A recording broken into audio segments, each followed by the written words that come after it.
Vamos supor um caso, um cenário hipotético.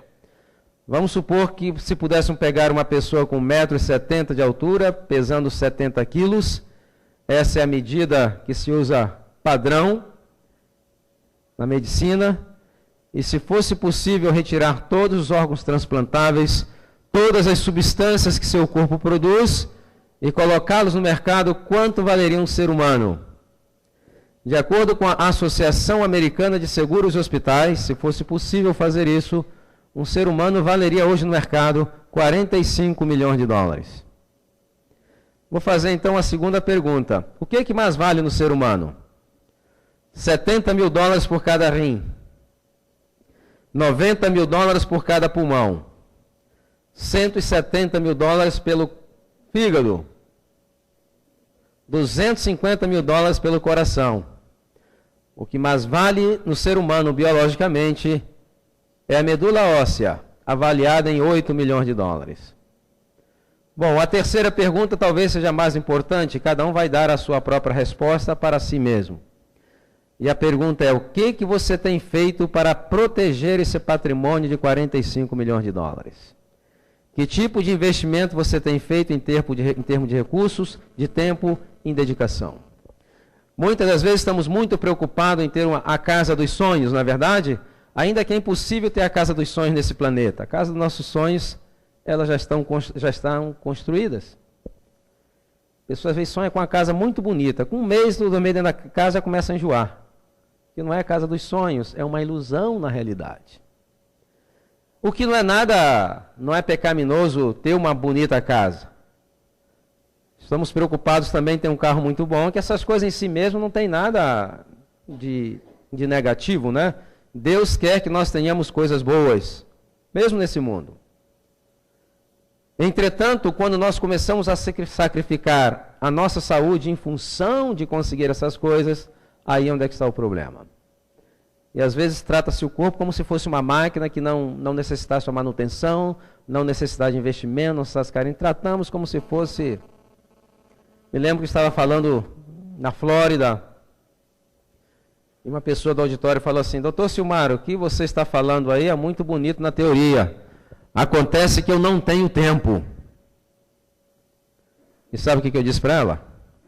Falei, olha, de quem não tinha tempo, o cemitério está assim. Hoje eles têm todo o tempo do mundo. Eu garanto que se você morrer daqui a 2 ou 3 dias, não passam 3 dias que alguém vai estar fazendo o que você faz e a vida vai continuar no mesmo ritmo, porque nós não somos insubstituíveis. Então, vamos cuidar desse corpo, porque ele é que vai gerar os recursos para nós conseguirmos alcançar nossos sonhos aqui. Ele que vai gerar alegria, prazer e felicidade. Então, vamos começar a mudar um pouco a nossa maneira de pensar. Muito bom, vamos olhar aqui um pouco trato digestório. Muito bem, nós vimos hoje pela manhã que Deus criou o ciclo de restauração de 24 horas em qual dia da semana? No 4º dia da semana. Então nós vimos no 4º dia da semana que ele criou aquela grande usina que nós conhecemos como Sol. O Sol é aproximadamente 1.300.000 vezes maior do que o nosso planeta. O Sol, comparado com uma bola de futebol, o planeta Terra seria como a cabeça de um alfinete. O Sol é que produz a energia necessária para sustentar a vida no nosso planeta.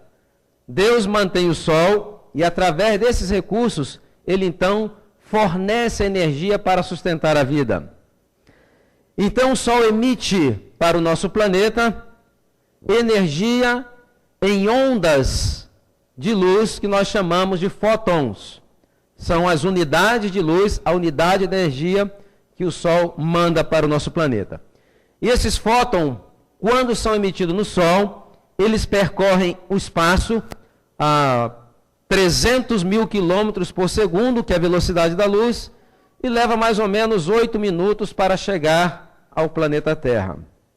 Quando essa energia esses fótons chegam ao nosso planeta, eles são captados pelas folhas das plantas verdes.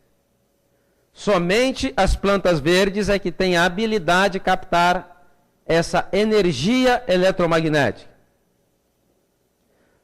As plantas de outras cores não captam o que elas fazem, elas acabam refletindo os espectros de luz que vêm do Sol. Por exemplo, se você tem uma folha vermelha, por que ela é vermelha? Porque ela está refletindo o espectro vermelho. Se ela for azul, porque é azul. Se for amarelada. Mas as plantas verdes não refletem, ela absorve. Ok? Então, dentro dessas folhas verdes, existem pequenos transformadores que não são visíveis a olho nu. E a finalidade desses transformadores é transformar aquela energia eletromagnética em energia química. E esses transformadores, nós conhecemos ele, talvez lá desde o estudo ainda no fundamental, na 4ª série, que vem aqui dentro, nós conhecemos como cloroplastos. Clorofila já é outra coisa. Cloroplastos. A clorofila é a substância. O transformador é o cloroplasto. Então, esse transformador pega a energia do Sol e aí faz o seguinte, com aquela energia, a planta vai usar, aqui é outra coisa interessante, a planta pega, por exemplo, 1000 unidades de energia, ela só usa 900 unidades, e ela pega 100 unidades e dá o dízimo dessas 100 unidades. Ela pega 900 unidades para seu crescimento e metabolismo, e aí então ela pega o dízimo e armazena em alguma forma. Mas para que ela armazena esse excedente? Para alimentar homens e animais. Então, em todos os níveis de cadeia de energia, essa energia ela é dizimada.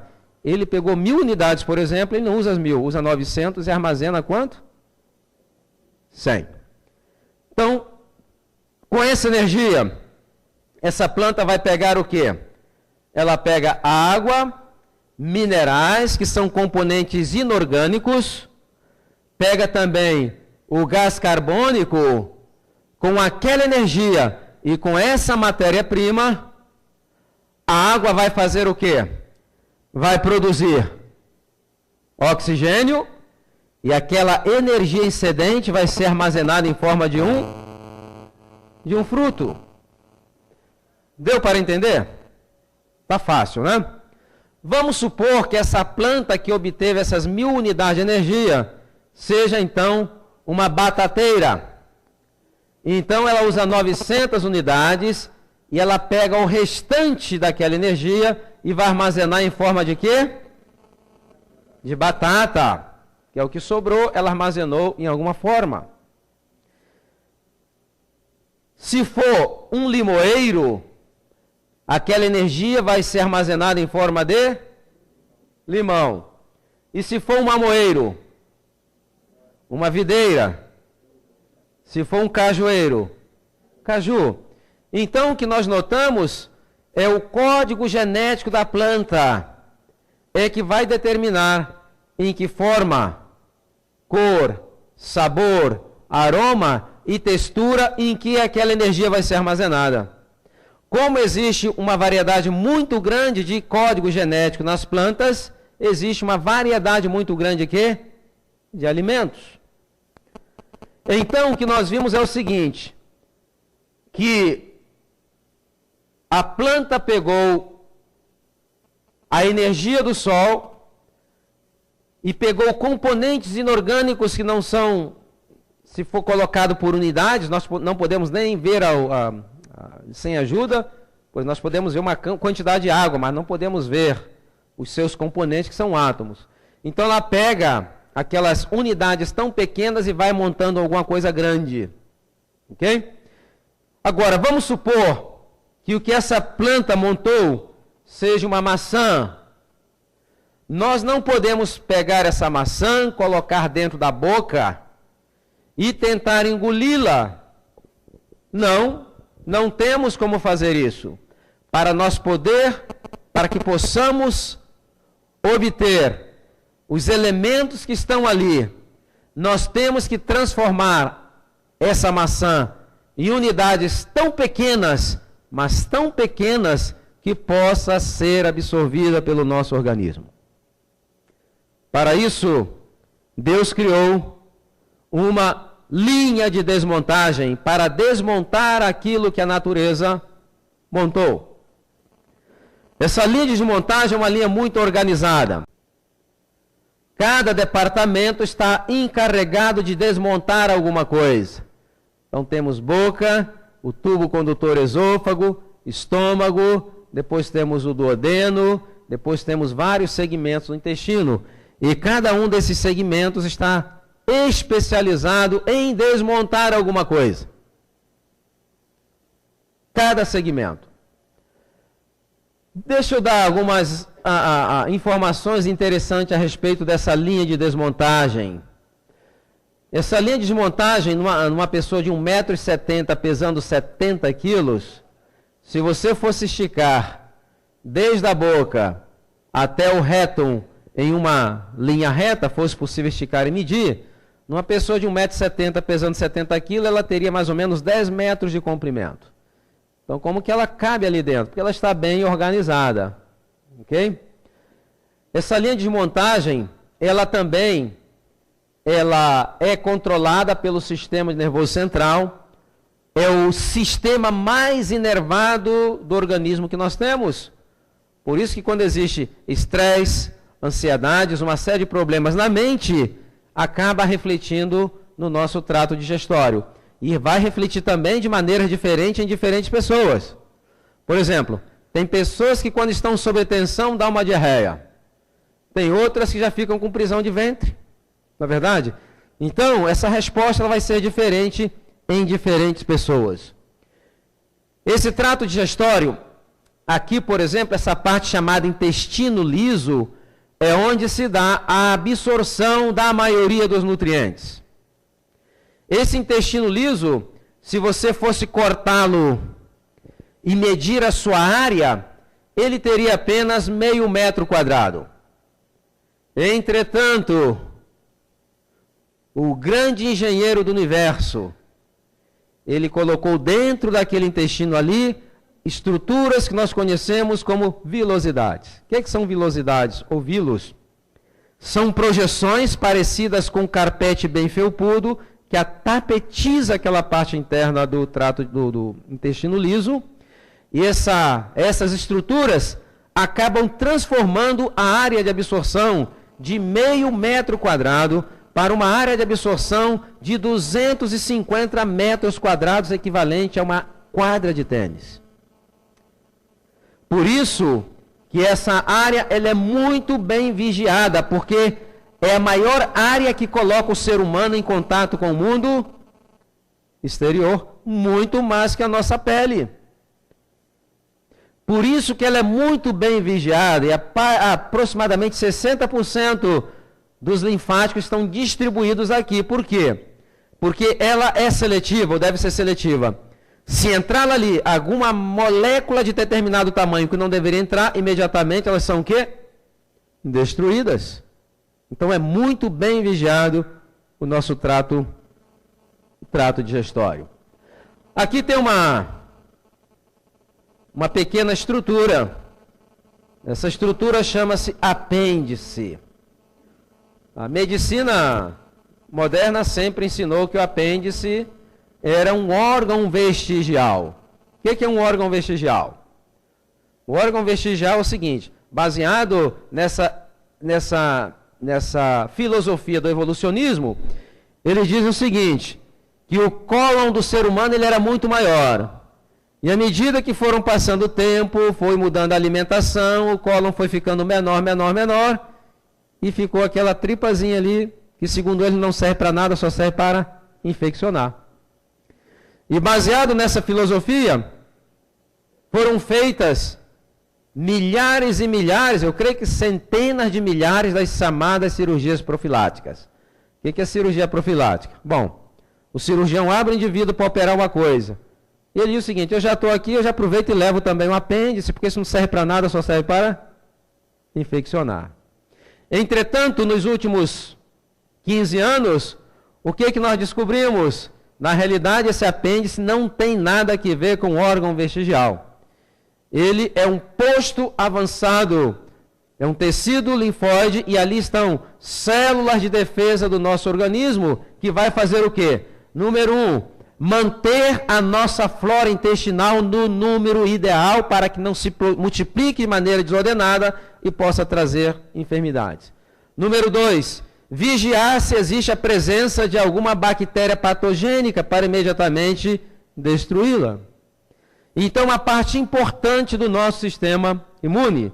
E hoje já se sabe que pessoas que tiraram o apêndice, eles têm de 3 a 5 vezes mais chances de desenvolver problemas inflamatórios no intestino ou também desenvolver câncer do cólon. Por isso que essas pessoas precisam cuidar muito mais, porque o seu posto avançado de defesa não está funcionando. Logicamente que quando existe uma infecção, é uma emergência médica, tem que operar, não tem jeito. Mas o que ocorre é que esse problema, por exemplo, de apendicites, colelitiases, são problemas, colelitiase é pedra na vesícula, são problemas relacionados quase que exclusivamente a hábitos alimentares. Como nós sabemos isso?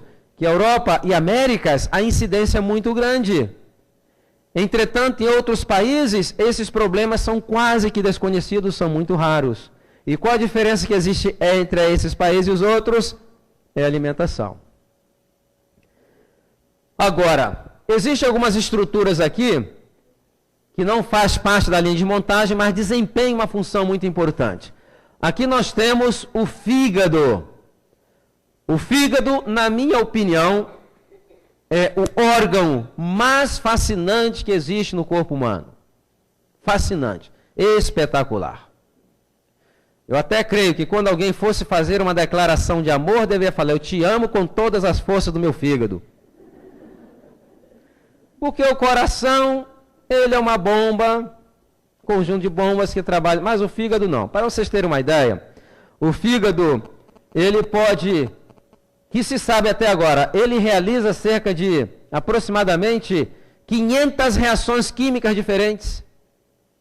E já se fizeram as projeções. Se fosse possível realizar todas as reações químicas que ocorrem no fígado, se isso fosse possível fazer no laboratório, e não é possível, porque muitas reações que ocorrem aí, nós não conseguimos ainda repetir em laboratório. Mas se fosse possível, esse laboratório teria que ter 250 quilômetros quadrados. Se fosse possível. E essas reações ocorrem naquele órgão entre 1 quilo, 1,5 kg até 2 quilos, bem protegido. O fígado, ele é o que faz o trabalho duro metabólico do nosso corpo. É ele que contribui para neutralizar substâncias tóxicas a cada momento. É um sistema de reciclagem espetacular. E pega alguma coisa que o corpo já não quer, não presta, e transforma em alguma coisa que o corpo precisa. O fígado, ele é tão espetacular que você pega e retira 2/3 dele, espera alguns meses, ele volta novamente a crescer. Ele se auto-regenera. E é um órgão tão fascinante que às vezes uma pessoa começa a tomar bebidas alcoólicas com 14, 15 anos de idade. E tem gente que toma bebida e chega a 50 e 60. Às vezes morre de outra coisa, mas não morre com problema de fígado. Porque ele é vivo, ele vai se adaptando. Certamente chega um momento que ele vai começar então a capitular. Aí temos aqui o pâncreas. Esse pâncreas, ele é um órgão interessante. Ele tem duas funções, uma função endócrina e uma função exócrina. Endócrina por quê? Porque ele libera substâncias da corrente sanguínea, diretamente da corrente sanguínea. E exócrino, porque ele libera substância também dentro do duodeno. Ok? Tripsina, quimiotripsina, amilase, tudo isso. Então, o pâncreas, ele controla o nosso metabolismo agindo no alimento dentro do trato digestório, depois agindo na glicemia dentro do sangue, através de insulina e glucagon. Insulina e glucagon. Ok? Agora, essa máquina aqui, muito bem projetada, quando ela saiu das mãos do Criador, ela já veio com selo de garantia para durar quanto tempo? Que nós vimos hoje pela manhã? Com uma boa manutenção, quanto tempo? 120 anos. Entretanto, a maneira e a falta de manutenção. Tem pessoas que chegam aos 40, 50 anos. Essa máquina já está o quê? Detonada. Em termos de energia vital, a pessoa já está vivendo de pré-datados. O resultado o que é? Envelhecimento precoce, enfermidades e morte prematura.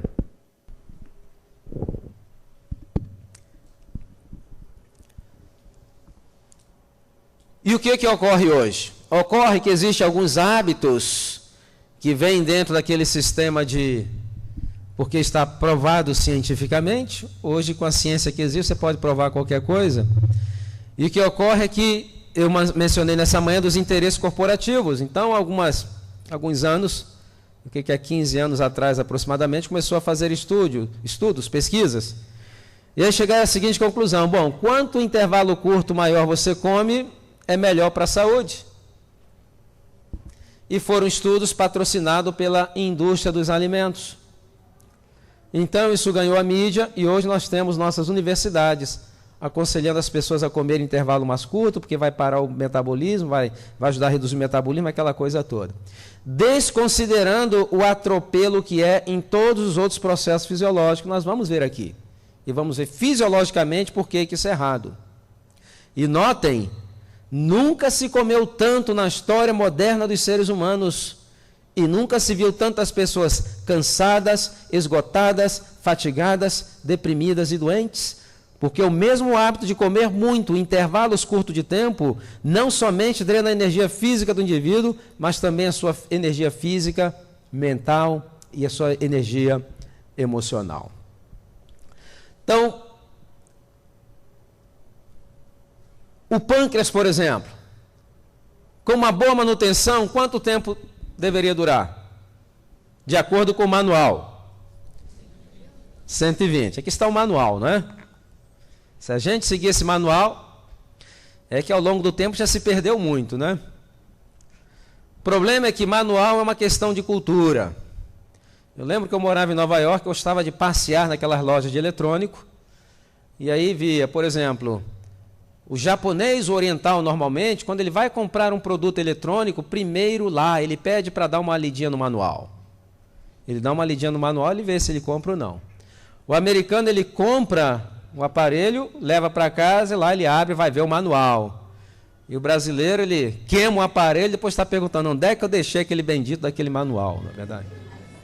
Então, não vamos fazer com o nosso corpo como fazemos às vezes com alguns equipamentos. Vamos seguir fielmente as orientações do Criador. Então, ele vem com uma vida útil. E como eu mencionei pela manhã, cada pessoa tem o seu calcanhar de Aquiles biológicos.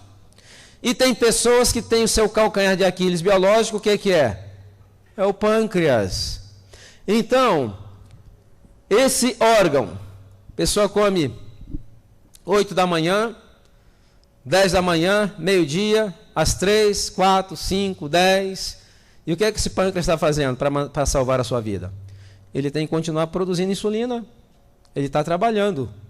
Aí passam 10 anos, 20 anos, 30 anos, chega aos 35 anos, essa pessoa vai a uma consulta ao médico, o médico diz o seguinte: olha, eu tenho uma má notícia para você. O seu pâncreas só está trabalhando meio expediente. Ele não produz mais insulina em quantidade adequada e você precisa agora de um comprimido. Ah, mas comprimido vai resolver? Resolve. Então ele é feliz da vida. Mas o ritmo dele continua o quê? O mesmo. 10 anos mais tarde, uma outra consulta ao médico, outra má notícia. E o médico fala: olha, o seu pâncreas acabou de dar entrada na aposentadoria.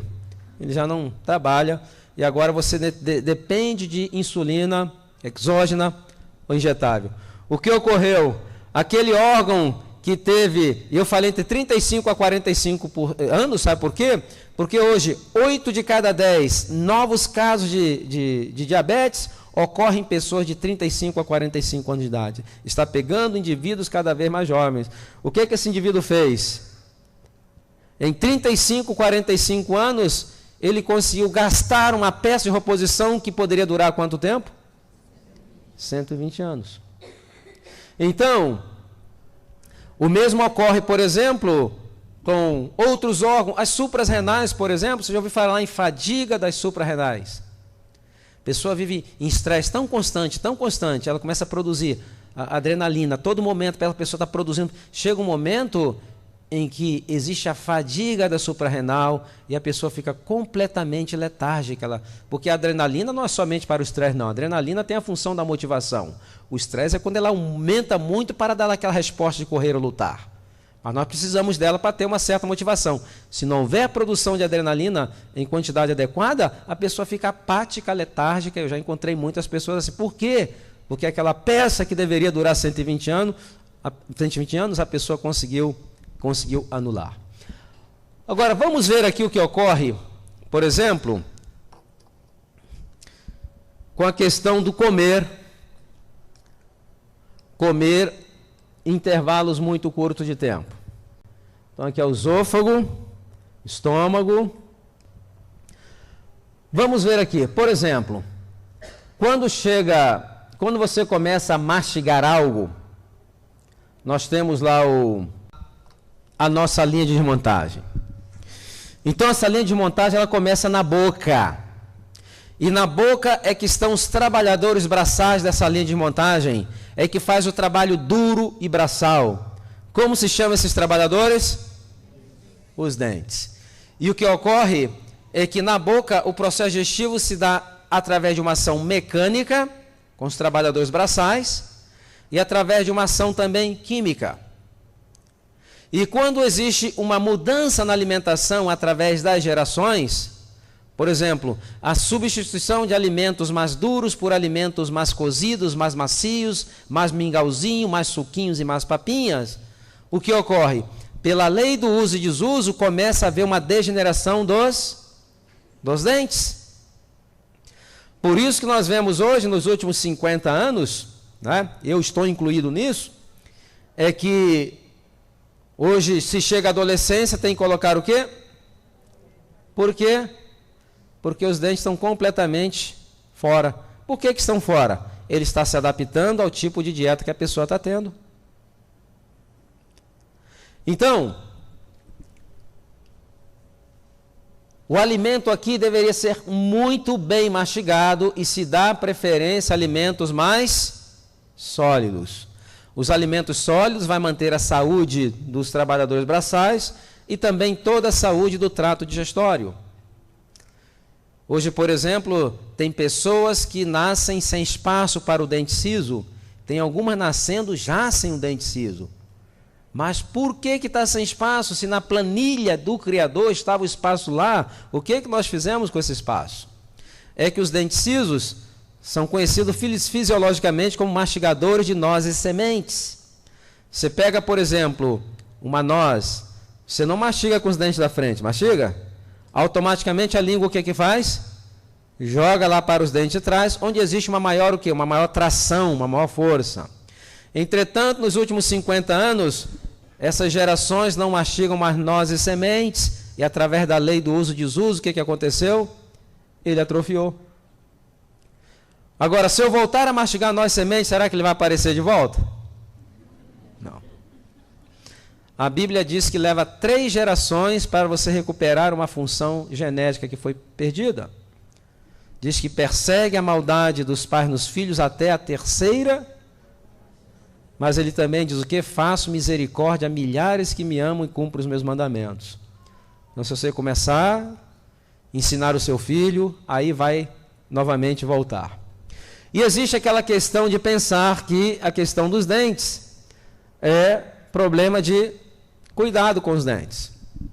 Lá nos Estados Unidos, existem supermercados em que existem verdadeiros corredores para produtos para o cuidado, para a higiene oral.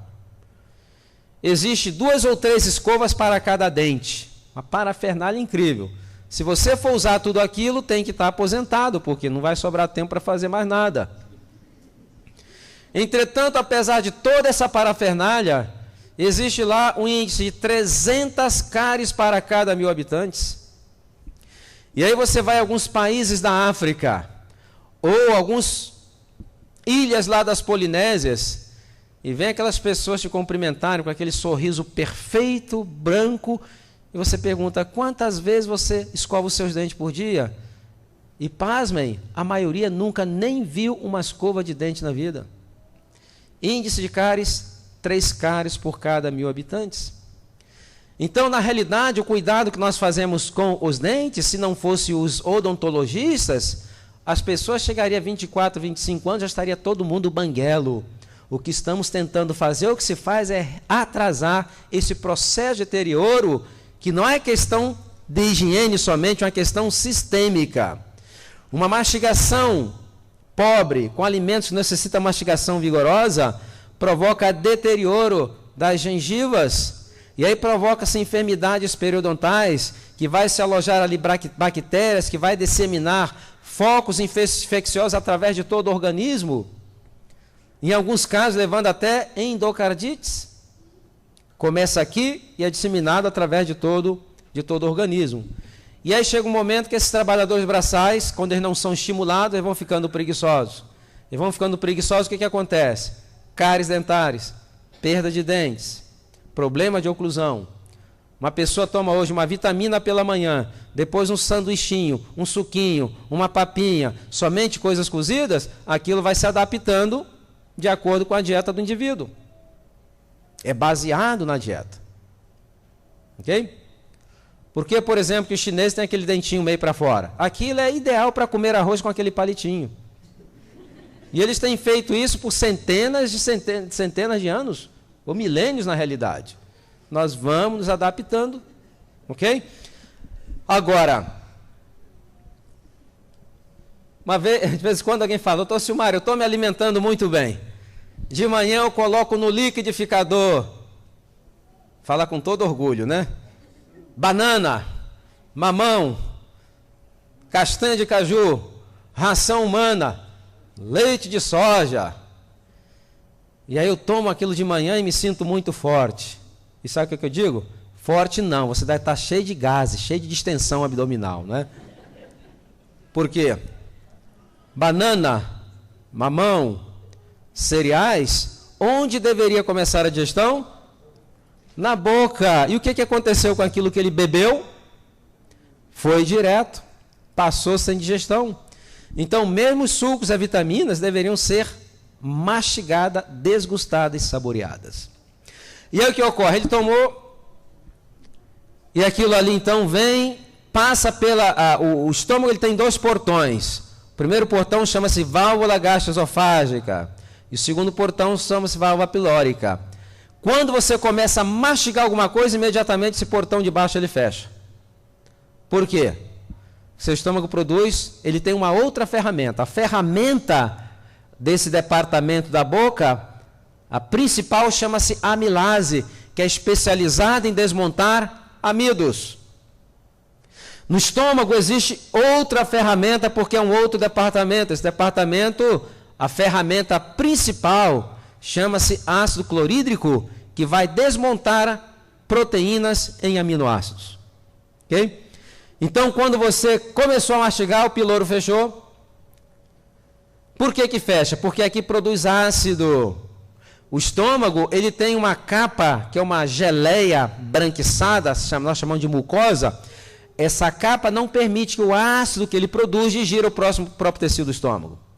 Entretanto, o duodeno não tem. Se esse piloro fica aberto, à medida que ele vai começando a se movimentar para misturar o alimento ao suco gástrico, pode vazar para o duodeno, e aquilo ali vai provocar o quê? Uma úlcera gastroduodenal, porque o duodeno não conta com essa proteção.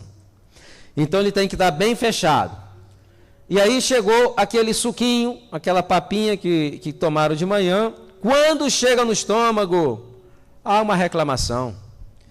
Eles colocam a mão para trás e falam, esse pessoal lá em cima, que trabalho estranho estão fazendo. Nós não temos essa ferramenta aqui. Não temos, como é que nós vamos fazer isso? E aí o estômago o que faz? Manda um e-mail de reclamação para o departamento de controle de qualidade, que é o cérebro. O cérebro fala, então fazer o seguinte, então ele manda impulsos elétricos para provocar contrações na parede do estômago, na tentativa de devolver para a boca aquilo que não foi desmontado corretamente. E aqui nós já vemos o que? Está lançados os fundamentos da refluxo gastroesofágico, que hoje é uma epidemia. Eu até digo, 11 de cada 10 pessoas que eu converso, diz que 11 de cada 10 tem problema de refluxo, porque não está mastigando como deveria mastigar. Quando se ingere uma coisa que é muito tóxica, essas contrações são tão violentas que a pessoa então vomita. Mas acontece que esses alimentos não são altamente tóxicos. Então aquela contração não tem como fazer vomitar. Mas a pessoa sente que o alimento vem. E quando ele vem misturado com o quê? Com ácido clorídrico. E o esôfago não tem também aquela proteção. E o que ocorre? O ácido começa então a queimar o tecido do esôfago, que pode levar a médio a longo prazo uma incompetência da válvula gastroesofágica, pode levar a uma calásia, pode levar a esofagites e, em casos mais extremos, ao câncer de esôfago, que é um câncer muito agressivo, do diagnóstico ao óbito, aproximadamente 6 meses. Então, a mastigação ela é muito importante e quando ela chega aqui, aí o estômago vai poder cuidar da sua parte. Qual é a sua parte? Desmontar polipeptídeos, ou seja, desmontar proteínas em unidades chamadas aminoácidos, que vai fazer parte do estoque de aminoácidos do organismo, onde ele vai usar aquele aminoácido para sintetizar aquilo que ele precisa. Agora, chegou no duodeno. Quando o alimento tem muita gordura, que ele chega no duodeno, aqui nós temos uma glândula debaixo do fígado, chamada o quê? Vesícula. Essa glândula, ela está cheia de bile.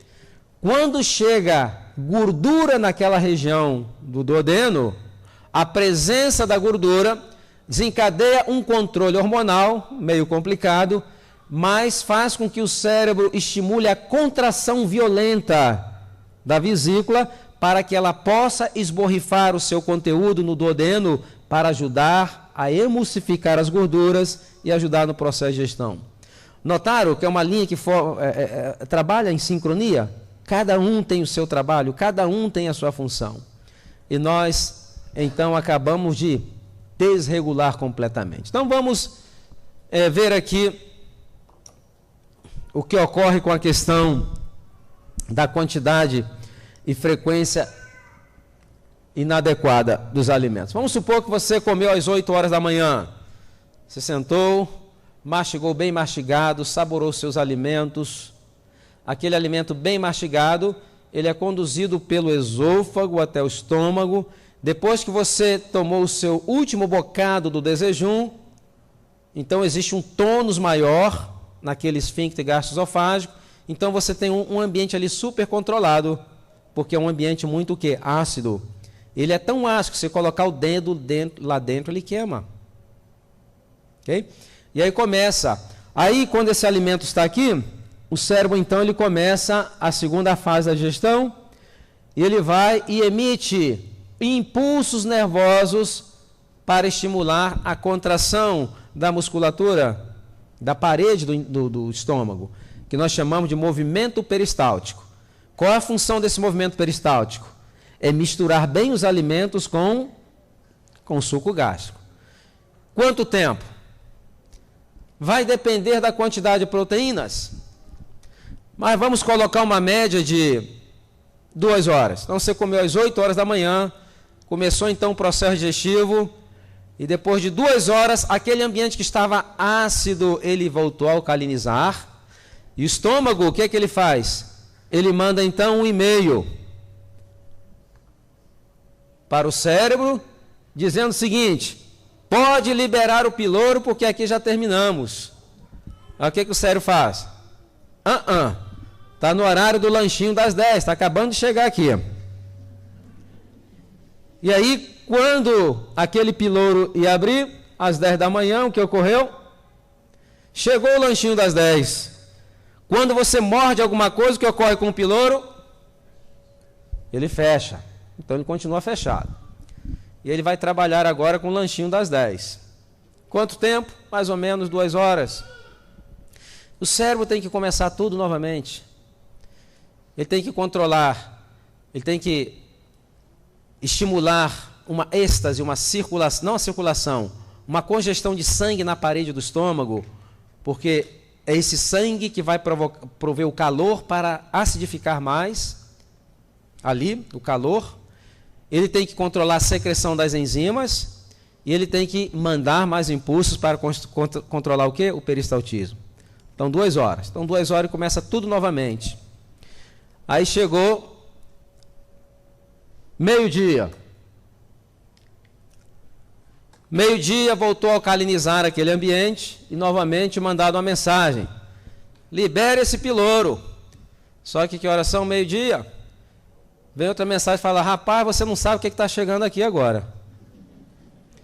Aí começa a cair, né? Perna de frango, bife, macaxeira, dependendo da região, na verdade, arroz, feijão. Quanto tempo agora para o almoço? Normalmente o almoço ele é mais rico em proteínas. Então não vai ser somente 2 horas. E aí quando chega o almoço, o que o cérebro tem que fazer? Ele tem que fazer tudo de novo. Provocar uma congestão de sangue aqui na parede do estômago. Ele tem novamente que mandar impulso elétrico para o peristaltismo. Ele tem que controlar tudo isso. E aí que horas termina a digestão? 3 horas da tarde. Agora, uma pergunta. Aonde que está o seu desejum ainda? Ou parte dele? Ele tentou sair várias vezes e você não deixou, não é verdade? O que aconteceu com esse desejum? Ele já não é mais um alimento, ele é um veneno. Ele permaneceu mais do tempo que deveria dentro daquele ambiente ácido e principalmente os amidos e frutas, por exemplo, tendem a fermentar com muita facilidade. E fermentou. E a fermentação vai produzir o quê? A fermentação vai produzir álcool. E hoje está ocorrendo um fenômeno muito interessante. De vez em quando alguém fala, doutor Silmar, estou muito preocupado. Acabei de fazer um exame médico, meu médico me disse que estou com um problema sério no meu fígado. Mas eu sou adventista de berço, eu nunca tomei nenhuma cervejinha na minha vida. Não precisa. Tem gente que está transformando o seu estômago num verdadeiro alambique. E essa produção de álcool por fermentação, quem é que tem que lidar com ele? É o fígado.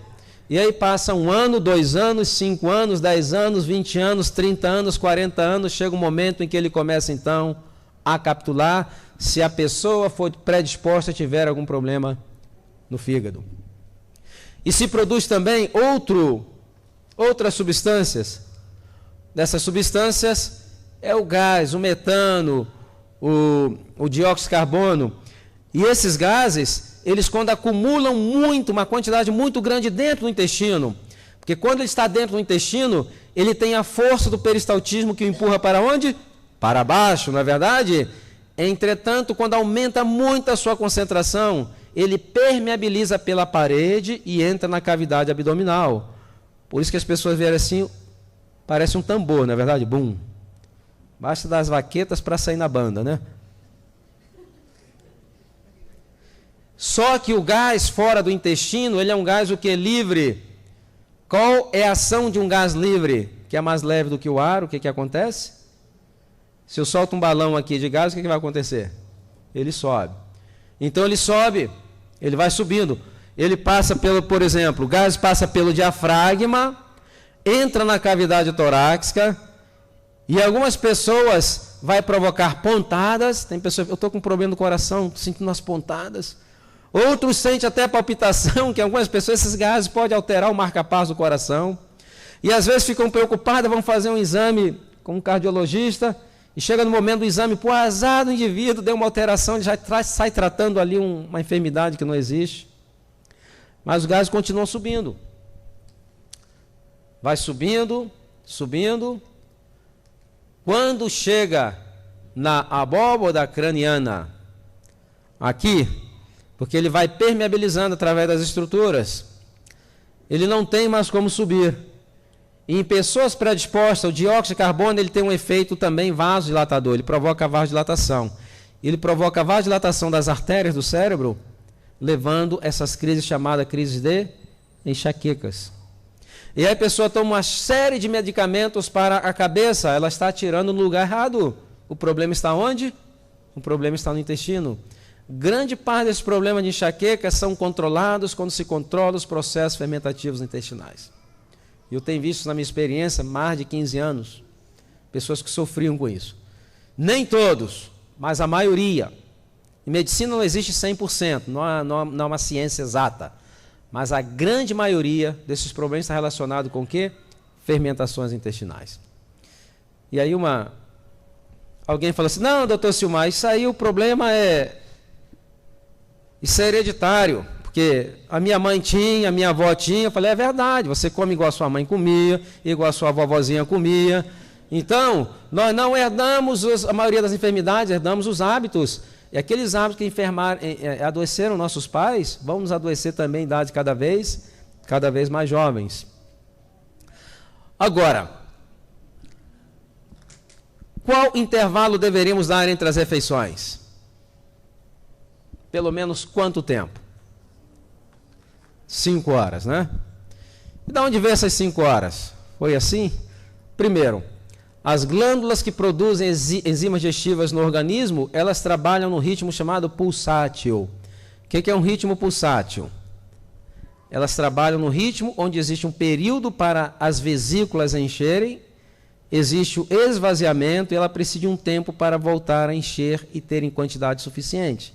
Por exemplo, você passou a noite toda sem comer, dormindo. Quando você acorda de manhã, elas estão perfeitamente cheias. Se você mastigar bem, você vai produzir enzimas, vai liberar na realidade, que já estão produzidas. Aí você vai comer às 10 horas da manhã, você vai ter?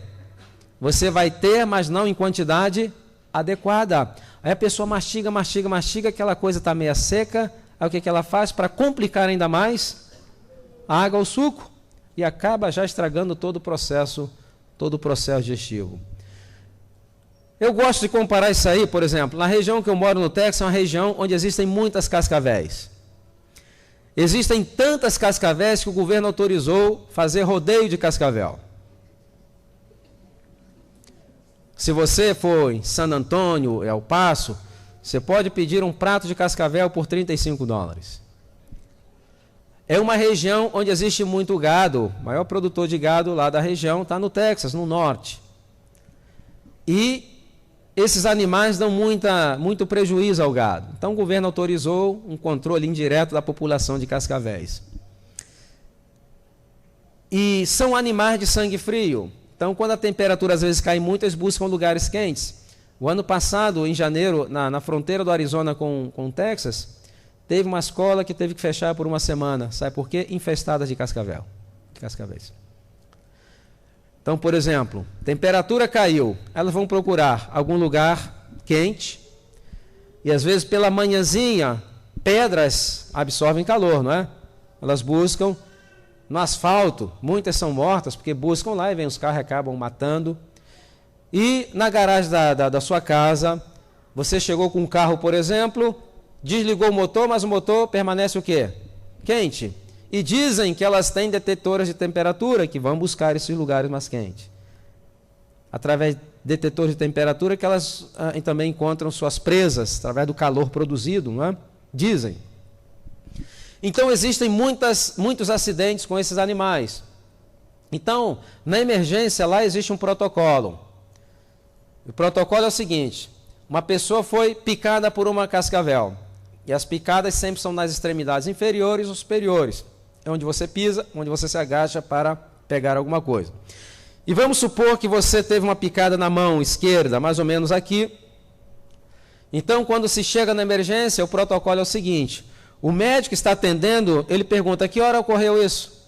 Você fala: doutor, foi há 1 hora atrás. O que ele faz? Ele pega uma caneta piloto e faz um círculo em volta da marca daquela picada, mais ou menos 3 centímetros distal. e coloca você em observação por 2 horas. Em 2 horas ele quer determinar se aquela picada for uma picada seca ou se for uma picada molhada. Mas o que é picada seca e picada molhada? Picada seca e molhada é a seguinte: vamos supor que uma cascavel me pique, entretanto, para minha sorte, 1 hora antes ela havia picado um coelho, esvaziou as vesículas que armazenam a neurotoxina e não houve tempo para produzir e armazenar em quantidade suficiente para me dar uma reação sistêmica. Então aquilo vai ser uma reação local. Se em 2 horas o médico for observar e a reação da neurotoxina está dentro daquele limítrofe, é porque foi uma picada seca. Entretanto, se aquela reação começa a passar por aquele limítrofe, é que foi uma picada molhada. E aí tem que se dar todo o tratamento de apoio. Se dá o soro antiofídio, tem que ter preparado o sistema de ventilação mecânica, tem que alertar cirurgiões, porque às vezes a reação tem reações tão violentas que começa a inchar e o que ocorre? A inchação começa a comprimir os vasos dentro, levando a uma síndrome chamada compartimental, que aí previne a circulação de sangue, aquilo necrosa muito rápido, então o cirurgião tem que fazer incisões longitudinal para poder aliviar a pressão e manter então a irrigação sanguínea daquela região. E o soro antiofídio? Agora, algumas pessoas no Brasil me perguntam, e por que não dá o soro antiofídio assim que a pessoa chega na emergência? É muito simples. Uma grande parte da população morre do soro e não morreria da picada. Muitas pessoas têm reação adversa ao soro. Então, o que está vendo é risco-benefício. Se for uma reação sistêmica, vale a pena o risco de dar o soro, porque o caso dele vai ficar um caso grave. Se não for, podemos se observar, e se for uma picada seca, 2 horas depois, trata aqui localmente, manda a pessoa no dia seguinte ver o seu médico da família e continua assim. Então, o que nós estamos querendo ver é risco-benefício. Então, na realidade, trabalha mais ou menos assim. Existe um momento em que está enchendo, armazenando nas vesículas, existe aquele esvaziamento e necessita-se também um tempo. Por isso que a pessoa fala, mastiga, está seco. Claro, ela está mastigando toda hora. Mas, entretanto, tem pessoas que não param aí às 3 da tarde, outras 3h15, não é? Começa a comer de novo, 5, 6, 7. Outros chegam em casa às 9 horas da noite, preparam aquele lauto jantar, aquele banquete, e alguns se sentam assim com toda a solenidade frente para as vítimas, que pode ser um frango, um bezerro, alguma coisa, e aí parte para o ataque. Vocês lembram que eu mencionei pela manhã a questão do ciclo que está dividido na fase clara e na fase escura? Quando o sol se põe, o cérebro começa a liberar na corrente sanguínea uma substância chamada melatonina. O que é melatonina? Melatonina é um relaxante muscular. Esse relaxante muscular está preparando você para dormir ou para um banquete?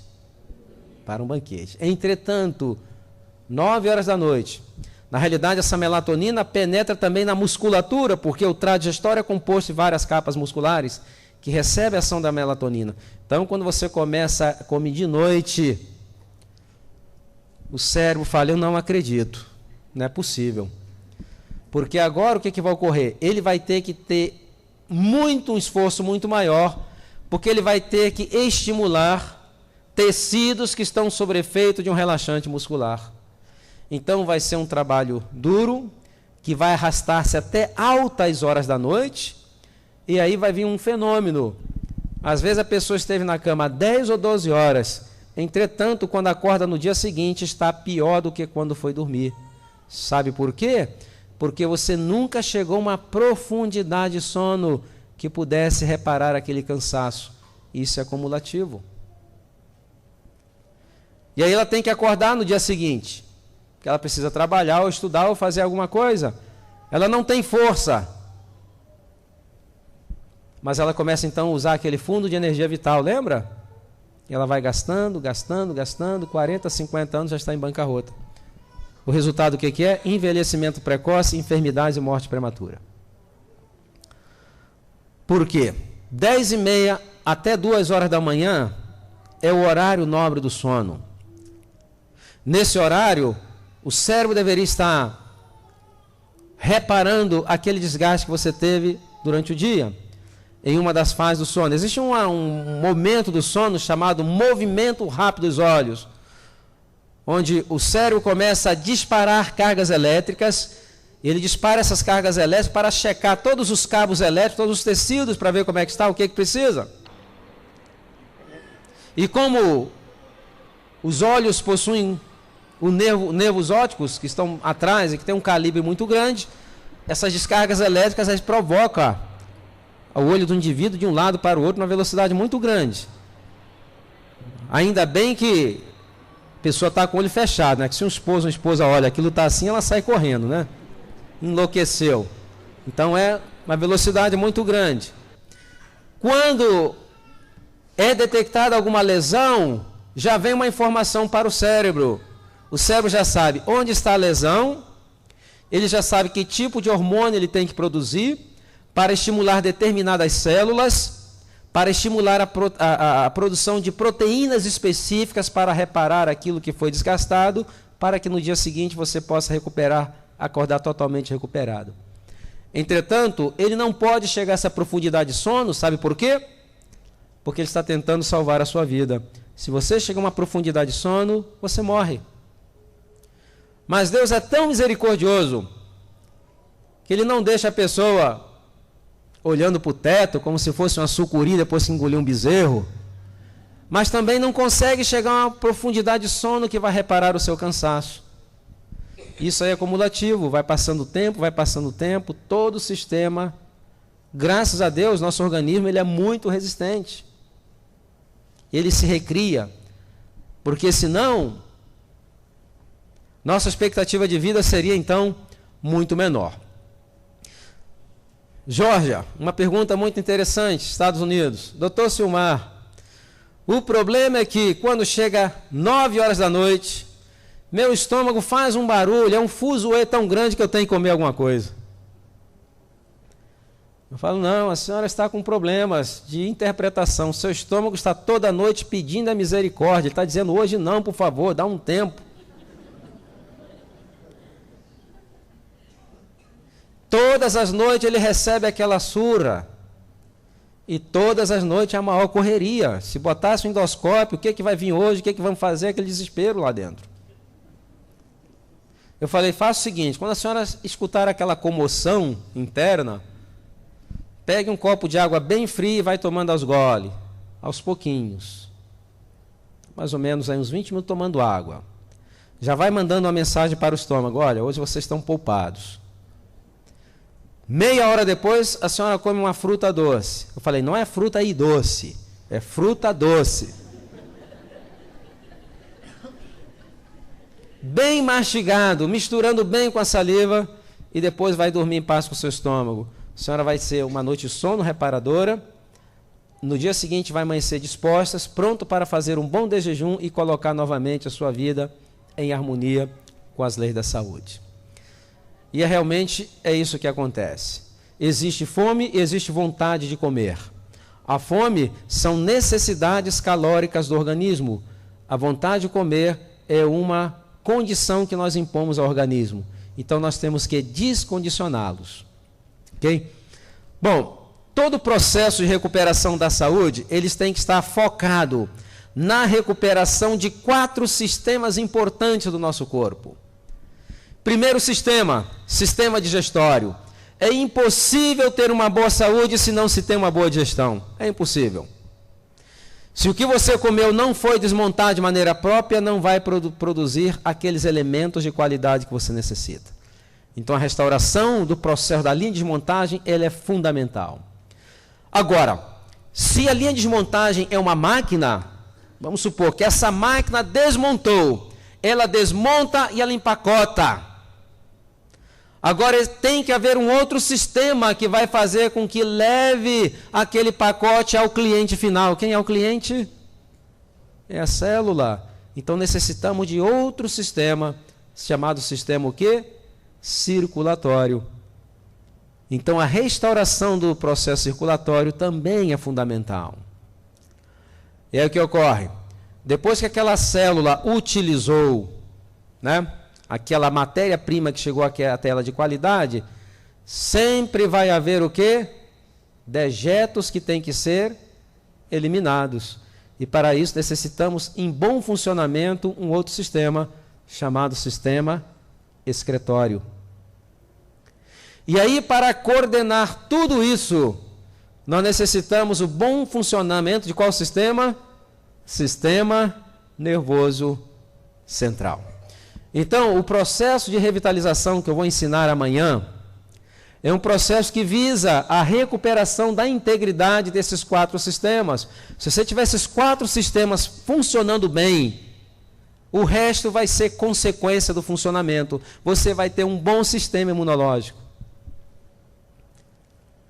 Então, são os 4 pilares da boa saúde: sistema digestório, circulatório, excretório e nervoso.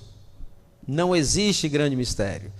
Não vamos poder falar de todos eles, né? Normalmente leva uma semana para poder falar, mas nós temos aí um material à saída, que é o livro Saúde e Longevidade, tem 8 DVDs com 15 horas de palestras, que ali, se vocês adquirirem, vão ter tudo. Mas o que vocês aprenderem aqui vai ser bem importante. Vamos ver agora. Então, aqui nós estamos vendo uma linha de desmontagem completamente desmontada. Ok? Aqui, por exemplo, nós temos um adenocarcinoma do esôfago com células escamosas. Aqui existe uma calásia, que é um estreitamento. Como que passa alimento daqui para cá? Não tem como. Aqui já é uma hérnia de hiato, onde parte do estômago começa a entrar na cavidade torácica. Aqui nós temos uma úlcera gástrica. Nós temos não, ele tem. Aqui é um adenocarcinoma do estômago. Okay? Aqui está o engrossamento da parede, que é o tumor que começa a crescer por dentro. Aqui nós temos aqui se tem uma gastrite crônica.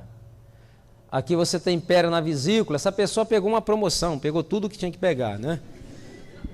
Entretanto, ninguém nunca vai conseguir desenvolver tudo isso. Normalmente vai morrer de alguma coisa em desenvolver tudo, né? Aqui tem uma pancreatite aguda.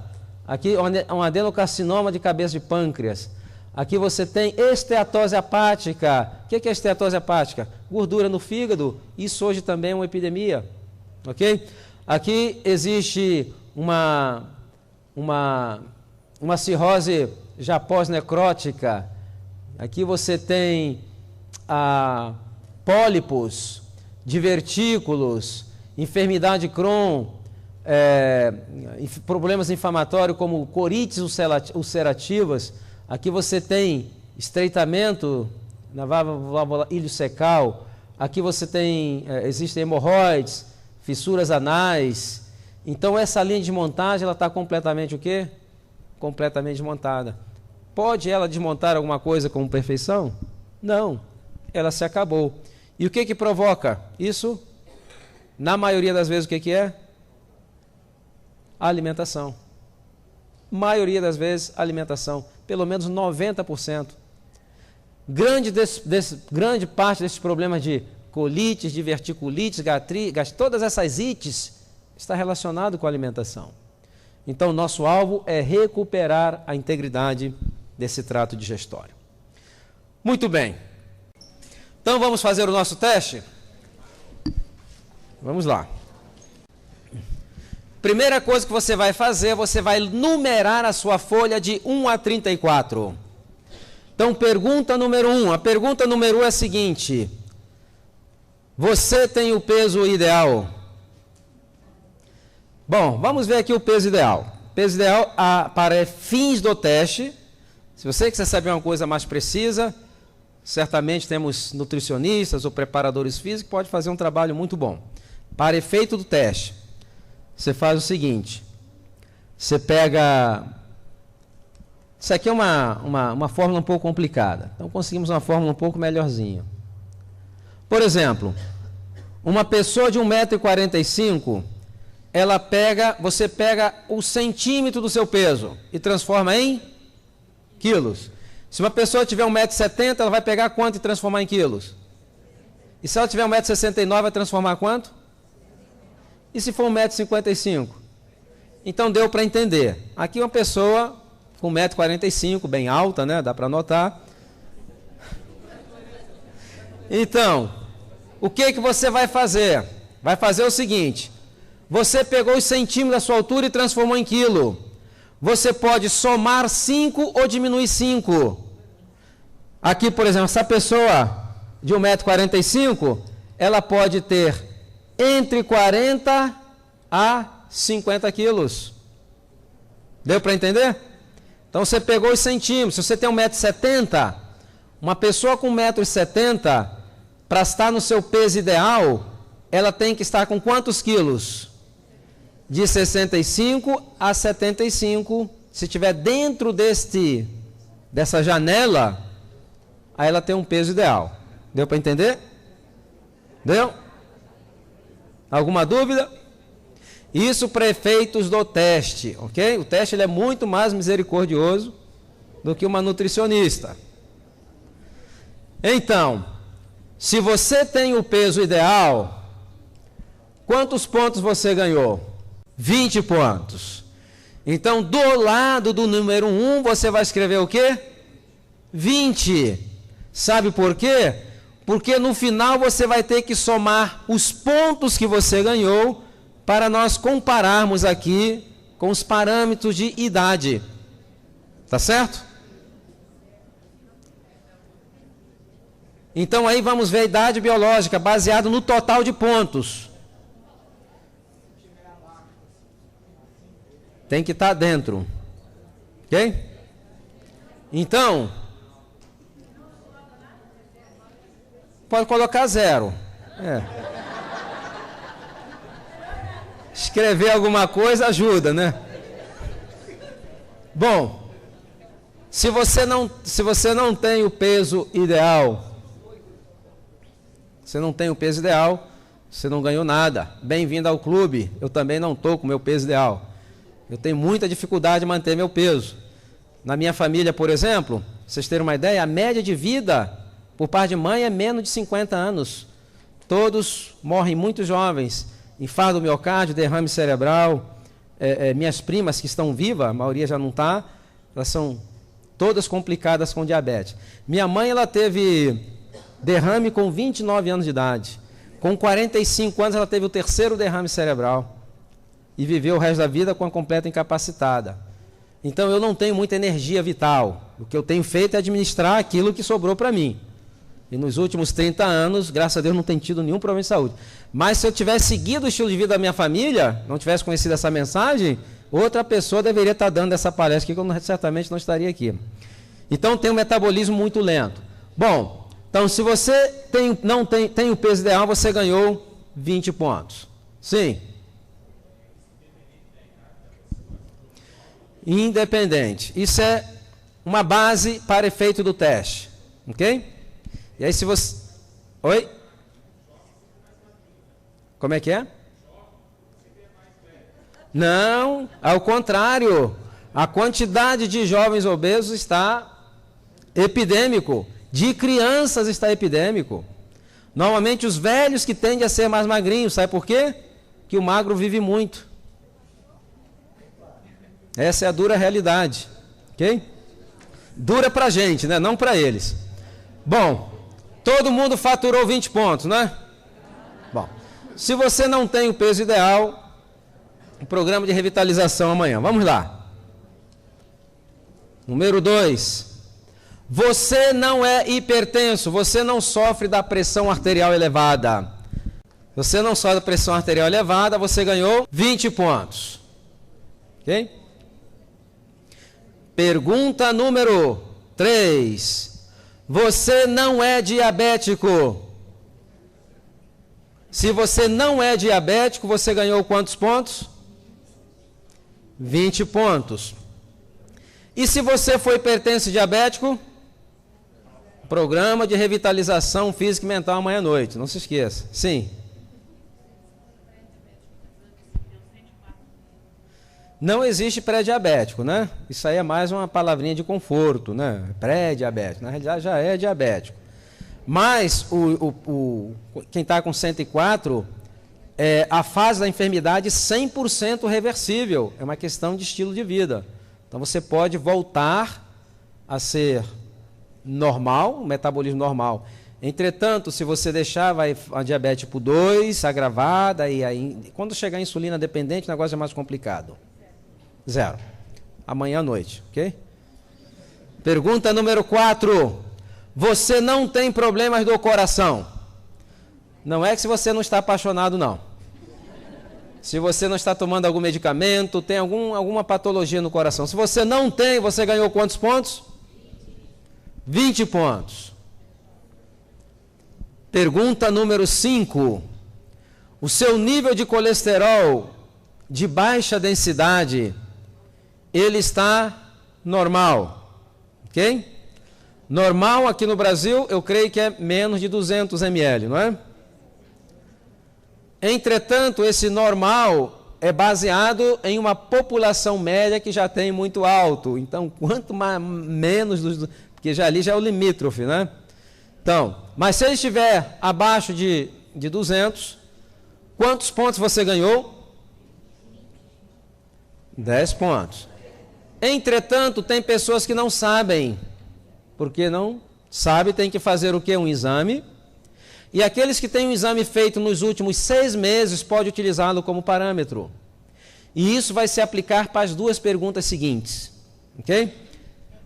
Pergunta número 6. O seu colesterol de alta densidade, aquele chamado colesterol bom, que eu creio que desejável acima de 65, ele está no nível desejável? Se ele estiver, quantos pontos? 10 pontos. Agora, você vai se perguntar, puxa vida, mas uma pontuação tão baixa para o colesterol, não é? Não é? Então, é esse outro mito que nós vamos derrubar. Na realidade, o colesterol, ele não é um indicador de enfermidade cardiovascular com precisão. Por quê? 6 de cada 10 pessoas que têm infarto do miocárdio têm nível de colesterol normal. Ok? Então, ele é um indicador, mais como se faz propaganda das estatinas, essa coisa toda. Então, existe um outro marcador, chama-se homocisteína. Esse é muito mais acurado que o colesterol. Nível de homocisteína, que é um aminoácido, que é um marcador inflamatório. Homocisteína muito alto, alerta, ok? Pergunta número 7. E o seu nível de triglicérides está normal? Triglicérides persegue aqueles que gostam muito de sucos, de massas, não é verdade? Doces. Se o seu nível de triglicérides está normal, você ganhou quantos pontos? 10 pontos. Pergunta número 8.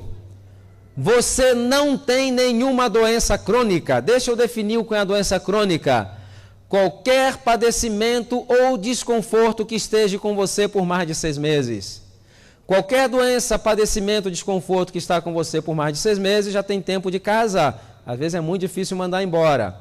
Então, deixa de ser agudo, passa a ser um problema crônico. Exemplo, se você tem uma rinite já por mais de 6 meses, deixou de ser agudo. Se você tem uma alergia, se tem gastrite, se tem hipertensão, se tem diabetes, qualquer padecimento, se você não tiver nenhum padecimento crônico, você ganhou quantos pontos?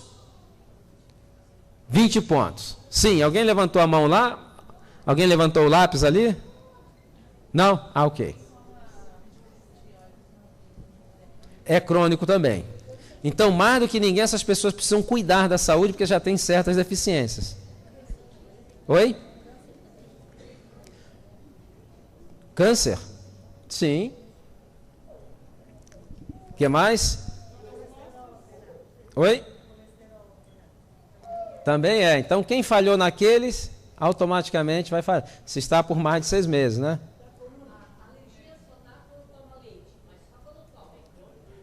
É crônica. Tem que mandar ela embora. Ou manda o leite ou manda os dois juntos, né? É um desconforto, não é? É crônico, é um padecimento crônico. É crônico, a enfermidade crônica obstrutiva pulmonar. É. COPD, que eles chamam aqui? A gente chama de COPD lá.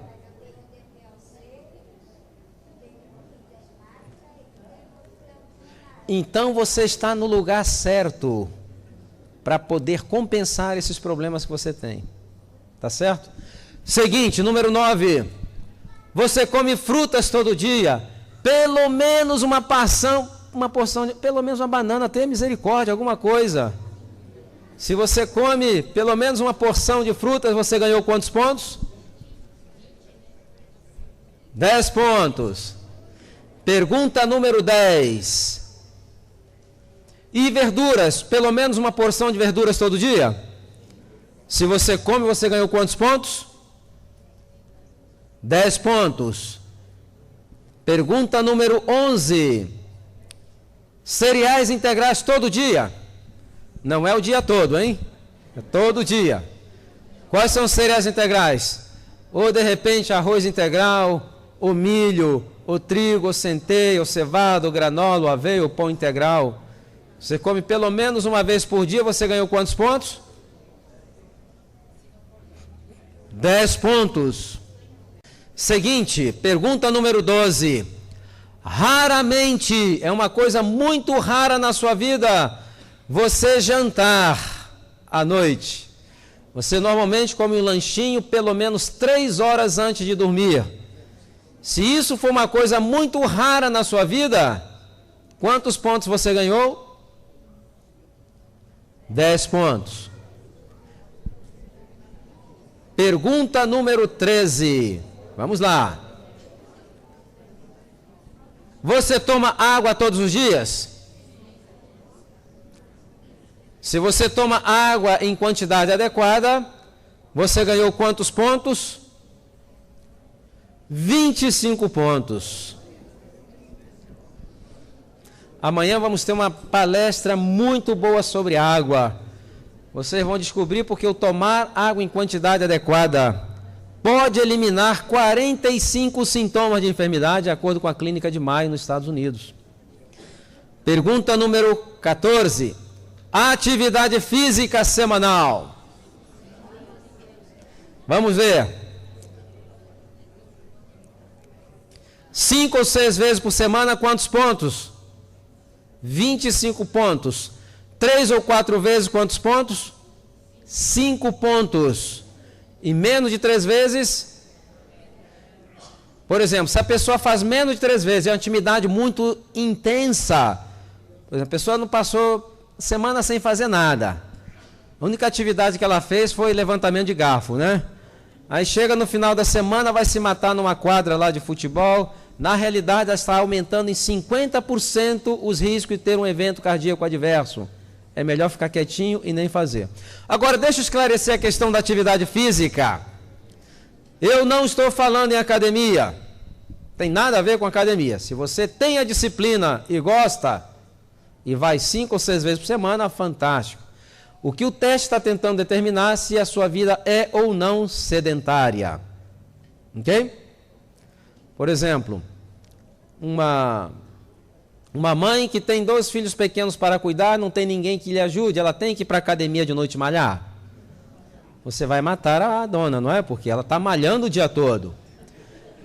Entretanto, o que essas mães não fazem é corrigir a parte alimentar. A maioria acaba negligenciando a parte alimentar e acaba também o quê? Não fazendo alongamentos. Um pedreiro, um servente de pedreiro precisa malhar na academia? O indivíduo está malhando o dia todo, mas eles não fazem alongamento e depois começam a ter problemas chamados de coluna. E também a maioria não corrige a parte alimentar. Então, se você tem uma profissão que ela não é considerada uma profissão sedentária, você precisa corrigir a parte alimentar. Se você tem uma profissão sedentária, que você tem que ficar ali paradinho, sentado, aí você precisa fazer uma atividade para compensar. Deu para entender? Salvei muito ponto de muita gente, não foi? Então, eu não sei se eu mencionei ontem à noite aqui, mencionei a questão de a questão do esporte? Mencionei a questão do esporte ontem, não é? Quando eu falo em saúde, eu não estou falando em esporte, ok? Essa história de que esporte é saúde é só na linguagem do Galvão Bueno, né, da Rede Globo. O esporte profissional, competitivo, intenso, nada tem a ver com saúde. Tem nada a ver com saúde. Pior, atletas profissionais vivem menos que a população geral. A média de vida é menor. Por quê? Porque são atividades altamente extremas. Por exemplo, uma ginasta, quando ela começa a fazer aqueles treinamentos, sabe qual é o primeiro distúrbio fisiológico que aparece nelas? Param de menstruar. Começa a vir um desequilíbrio, aumenta a testosterona e param de menstruar. Então existe hoje uma medicina para lidar com esses problemas. Então isso é saúde? Não tem a ver com saúde. Ok? Agora, o esporte praticado de maneira não profissional, não competitiva, com espírito recreativo, aí sim ele vai ser saúde. Esse ano morreu um recordista italiano que quebrou lá alguns recordes dos, não sei se era 200, 300 metros rasos, não lembro. Mas eu sei que o recorde dele ficou 17 anos sem ser quebrado. Morreu com 100 anos, 90 anos, 80 anos, 70 anos, morreu com 60 anos de idade. O ano passado morreu um pugilista cubano, 1,95 m, um monstro, um boxeador. Dizem que 230 lutas, a maioria por nocaute. Era o terror dos ringues, né? Morreu com 90 anos, 80 anos, 64 anos. 9 anos menos que a média de vida do brasileiro. Ok? Então, atividade extrema, competitiva, esportiva, ela não é saúde. Atividade recreativa, aí sim, ela é saúde. Ok? Número 15.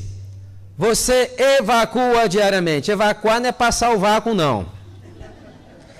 É se você vai lá cumprir o seu compromisso no vaso sanitário, pelo menos 2 ou 3 vezes por dia. 2 ou 3 vezes, quantos pontos você ganhou? Uma vez, quantos pontos? É 2 ou 3 vezes, mas não pode ser aquela mixaria, não. Tem que ser um negócio generoso, ok? Tem gente que vai 3 vezes, mas chega lá, pum, aquela amostra grátis. Não serve para nada, tem que ser generoso. Então é a frequência e a quantidade. Ok? Se você vai menos de uma vez por dia, uma vez já é um problema. Menos de uma vez é mais sério, mais grave ainda. Então, por isso que é o sistema digestório. Primeiro, pergunta número 16. Raramente, é uma coisa muito rara, você ir dormir depois das 22h30. Normalmente, às 22h30, você já está na horizontal, né? Você só vai dormir depois das 22h30 quando tem vigília na igreja. É o único momento. Se é uma coisa muito rara na sua vida, você ganhou quantos pontos? 20 pontos. Pergunta número 17. Chegamos na metade. Você usa o micro-ondas? Se você nunca usa, 20 pontos. Se você usa raramente, você ganhou 5 pontos. E amanhã eu vou falar entre as palestras as implicações do uso contínuo do micro-ondas. Ok? Chegamos à metade. Todo mundo faturou tudo até agora? Já começou a haver uns acidentes de percurso, não é verdade? Bom, pergunta número 18. Alimentos de origem animal. Carne, ovos, leites e derivados. Se você nunca usa, 20 pontos. Se você ainda tem raramente, esse teste está bom demais. Não é? Mas não é raramente todo dia, não. Raramente, eventualmente. Por exemplo, ovo. Um ovo por semana. Ok? Então, se você usar raramente, 5 pontos. Pergunta 19. Os sucos industrializados, aqueles que vêm em pozinho, em caixinha, concentrados, cheios de conservantes, aromatizantes, aquela coisa toda. Se você nunca usa, 20 pontos. Se você usa raramente, 5 pontos. Pergunta número 20. Refrigerantes. Normalmente o pessoal mete o malho na Coca-Cola, mas todos os refrigerantes são ruins para a saúde, ok? Então, qualquer tipo de refrigerante, se você nunca usa, ainda tem o raramente. Esse teste está bom demais, muito fácil. Pergunta 21. Alimentos processados que vêm com conservantes, aromatizantes, corantes, adoçantes, sódios. Se você nunca usa, quantos pontos? Se você usa raramente, quantos pontos? 5 pontos. Pergunta 22. Açúcar. Qualquer tipo de açúcar. E a pessoa pergunta, doutor Silmar, é açúcar de frutas? Qual a pergunta que eu faço? Está refinado? Mas doutor Silmar, é açúcar de milho? Qual é a pergunta? Está refinado? Doutor Silmar, é açúcar de stevia? Qual é a pergunta? Está refinado? A palavra-chave o que é? Refinado. E amanhã nós vamos ver o impacto negativo que tem os refinados, não só o açúcar. Na nossa saúde física, na nossa saúde também o quê? Mental, ok? Então, se você nunca usa 20 pontos, se você usar raramente, quantos pontos? Deixa eu explicar aqui o raramente. Vamos supor que um casal decidiu casar-se. E você é convidado para a festa. Você vai lá na igreja e depois vai para a cerimônia, recepção. E ali você olha o bolo, não é verdade? E no dia mais belo da noiva, você está lá importunando ela, perguntando se o bolo é de açúcar mascavo, né? Tenha paciência, como um pedacinho de bolo, não como o bolo todo. É tudo que você precisa fazer. Então, pergunta número 23. Produtos refinados, como farinhas de milho, de trigo, de mandioca, alimentos desequilibrados. Esses alimentos que estão refinados já perderam grande parte dos nutrientes.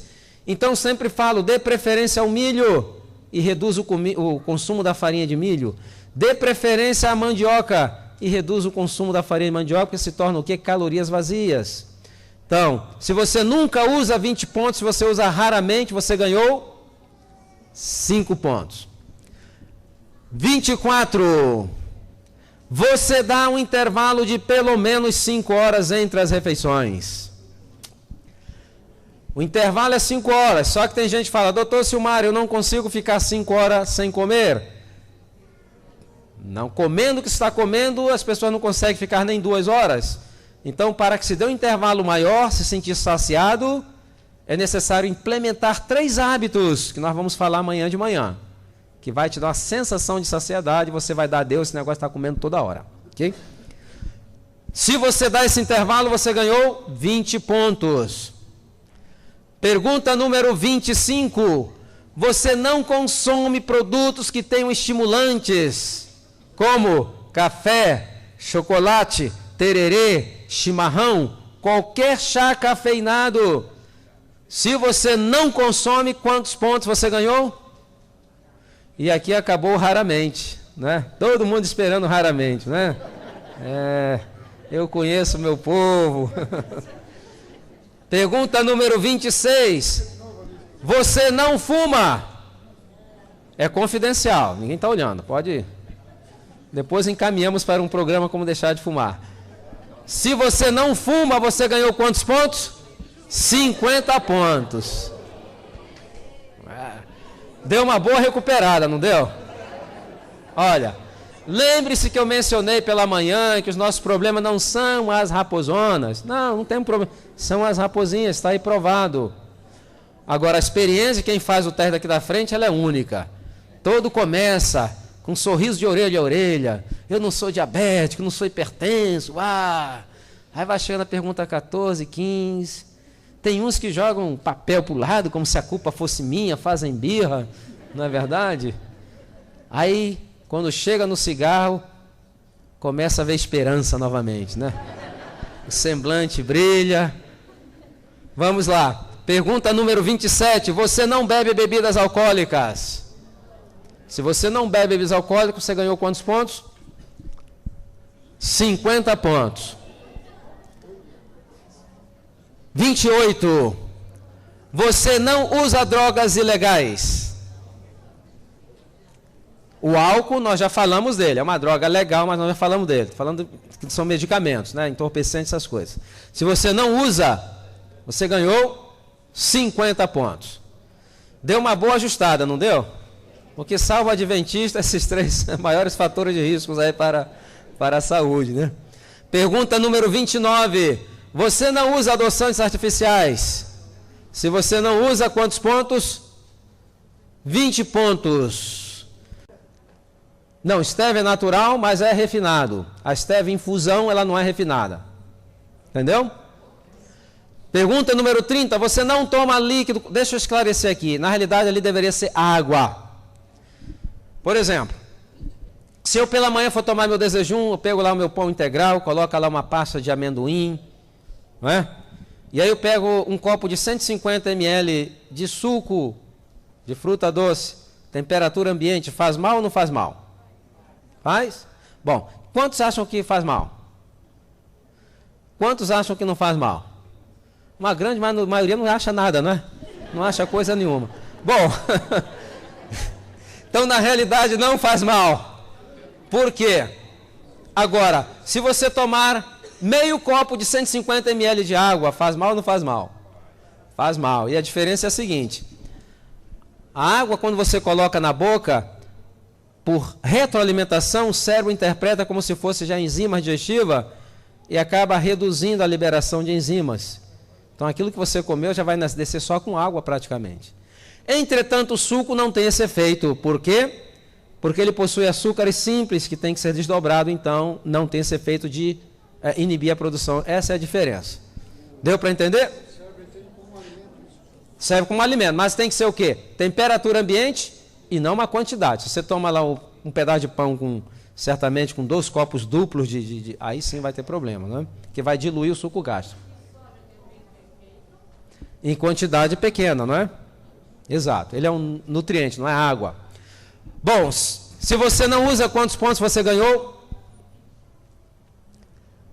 20 pontos. Pergunta 31. Estamos chegando. Queremos terminar isso às 7 horas da noite o máximo, hein?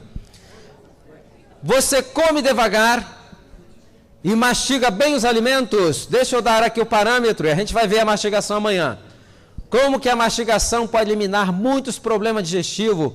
Pode ajudar no controle do peso e no controle da ansiedade e do estresse. A gente vai ver isso aqui amanhã. Okay? Você leva pelo menos 30 minutos para comer um prato de comida. Não é 1 minuto para comer 30 pratos de comida. É o contrário. É 30 minutos. Mastiga bem devagarzinho, misturando com a saliva. Ok? Se isso acontece, você ganhou quantos pontos? 20 pontos. Pergunta 32. Você não é deprimido? Se você não é deprimido, quantos pontos? 30 pontos. Se você for deprimido, qual é a solução? Programa de revitalização física e mental amanhã à noite. Ok? Pergunta 33. Você não é ansioso? Se você não é ansioso, você ganhou quantos pontos? 30 pontos. E a última pergunta, você não é estressado ou estressada? Se você não é estressado ou estressada, você ganhou 30 pontos. Tá certo? Bom, agora vocês vão fazer o seguinte, vão somar o seu grande total. Depois que somar esse grande total, a gente vai comparar com 7 parâmetros. E aí você vai identificar a sua idade biológica e você vai ver os riscos de enfermidade. Eu creio que tem gente aqui com 40 anos, segunda-feira já vai dar entrada na aposentadoria. Falou o doutor, falou lá que eu já posso, né? Então, vamos somar aí o total.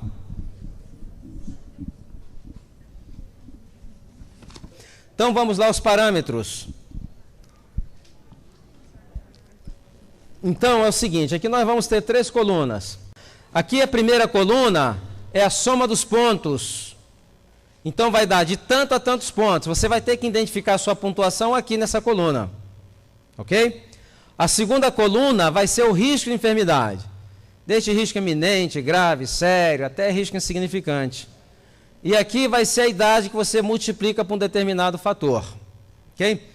Antes de entrar, por exemplo, antes de entrarmos no resultado, aqueles que tiverem uma pontuação que não foi muito agradável, não se preocupe. Amanhã nós temos o programa de revitalização. Quanto tempo você necessita para ficar igual aos adventistas lá do sul da Califórnia? 13 semanas. Então, um programa de 3 semanas, ela vai continuar depois. Creio que com o departamento aí de saúde e temperança da igreja, lá a Luciana, o Cleovir, e aquelas igrejas que querem implementar, pode se assessorar com eles, ok? Então, a ideia do programa de revitalização é se reunir uma vez por semana. E a cada semana falar, essa semana a nossa tarefa vai ser mastigar bem os alimentos. Então, todo mundo vai trabalhar só na mastigação, esquece o resto. Se come carne, continua comendo carne, mas pelo menos começa a mastigar ela direito, né? E aí, a cada semana, na outra semana, o que acontece? Aí se reúne, aí troca experiências. Bom, essa semana nós vamos aumentar o consumo de água. E aí, a igreja vai se tornando um grupo de apoio. Porque não é fácil vencer hábitos, não da nossa vida, mas de gerações. E na realidade é uma dependência que está muito bem enraizada. Então esses grupos de apoio, ele funciona muito. Vocês já conheceram ou conhecem Alcoólatras Anônimos? Não é? Por que eles têm que ter aquele grupo de apoio? Porque é um negócio muito enraizado e a dependência da alimentação é muito enraizado também. Então, quando a pessoa chegar na reunião, claro, ninguém vai precisar chegando lá na reunião e falar, olha, meu nome é Silmar, eu tomo Coca-Cola há 20 anos, bem-vindo, Silmar. Nada disso, né? Mas, esse apoio ele é importante. Então, durante a semana, você pode chamar para o seu amigo, como é que você está na mastigação?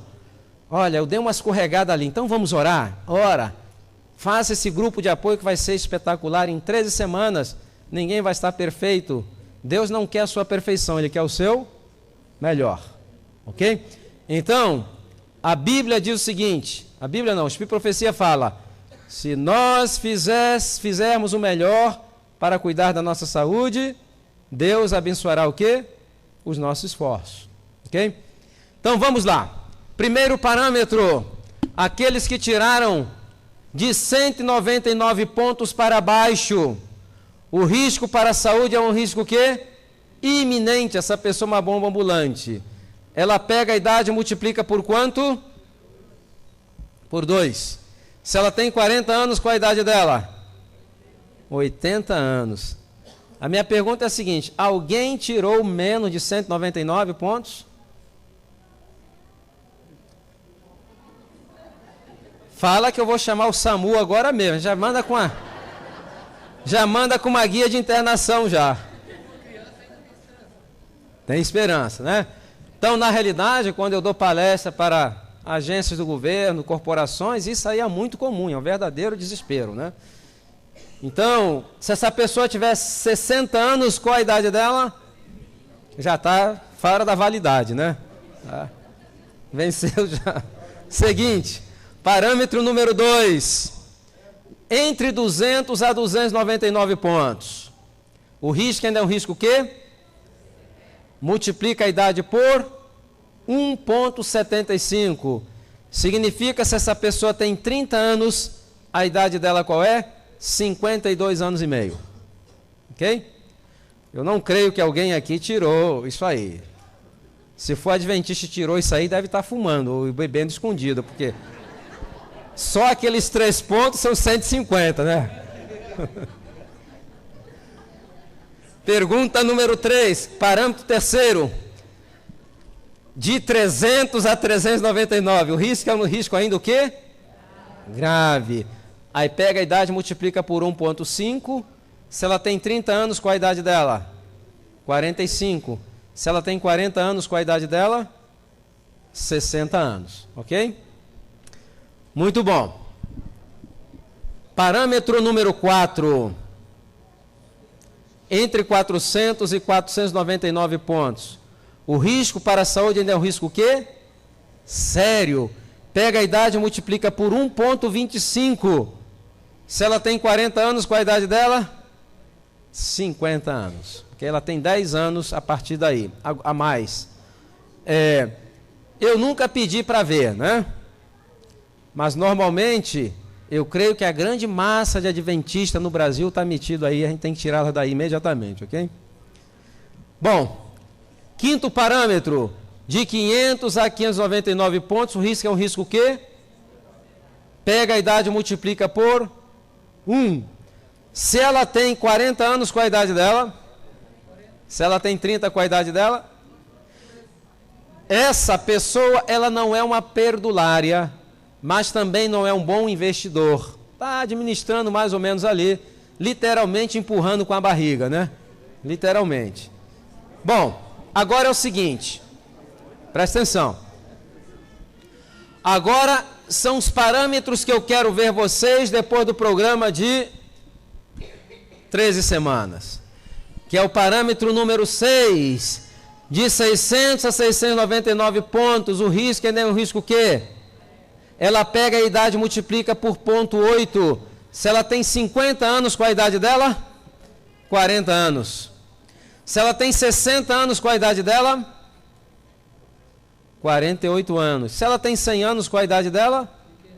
Imaginou? 100 anos, mas com um corpinho de 80? Que coisa linda, não é verdade?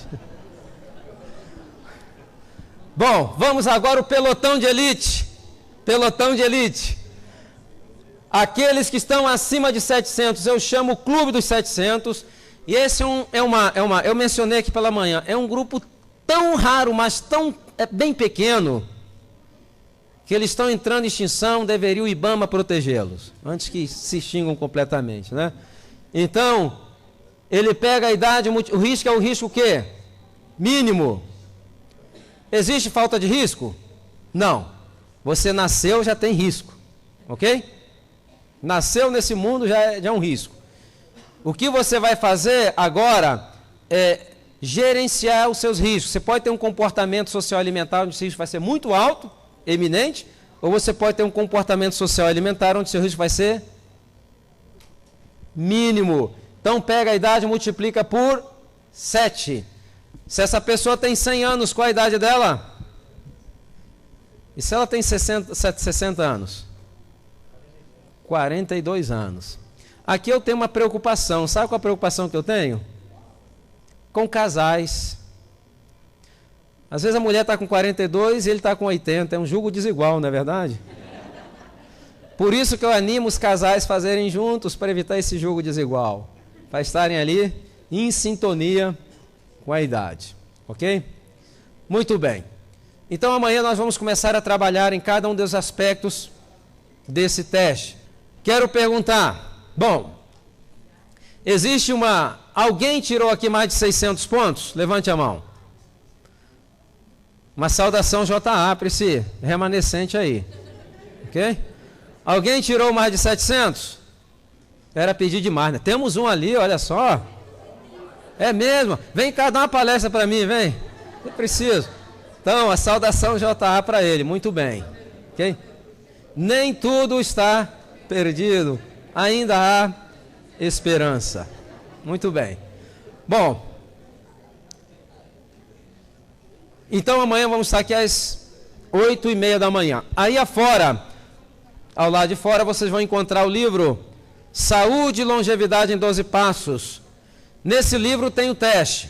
No teste tem as respostas. Aqui você tem 60 receitas de cozinhas alternativas muito saudáveis. É o único livro do mundo que tem bula. Sabia? Tem bula, tem indicação, tem contraindicação, cuidar no armazenamento, tem bula.